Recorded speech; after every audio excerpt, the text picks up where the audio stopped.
Dans la vaste salle d'apparat du palais, c'est une étude minutieuse. Il y a un évêque, il y a des têtes couronnées, voilà. Cette fois, ce sont les murs et ces sculptures qui sont scrutés avec attention.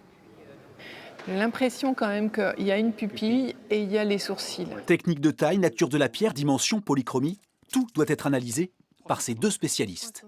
On regarde attentivement les différentes sculptures pour voir si on a une logique, quelque chose qui nous renseigne sur le chantier ou sur des techniques de restauration. Sous terre, les fouilles se poursuivent également. Avec une dizaine d'étudiants mobilisés sur les différentes couches archéologiques et maçonnerie de la tour Maubergeon. On a retrouvé plusieurs murs construits avec des moellons et des mortiers très particuliers.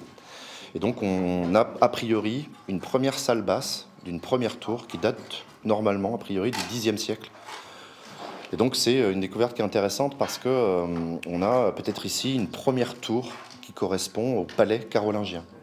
À l'extérieur, les fondations de l'édifice continuent aussi d'être mises au jour, révélant encore un peu plus le caractère unique de l'édifice. Ici, il y a une assise absolument remarquable avec des bossages qui donnent un peu la mesure de tout ce qu'on a vu ailleurs, c'est-à-dire la qualité du chantier du duc de Berry à la fin du XIVe siècle. Comme tous les chantiers archéologiques, on s'aperçoit que les trouvailles non seulement ne répondent pas toujours aux questions, mais en ouvrent d'autres. Mais du coup, c'est fabuleusement intéressant.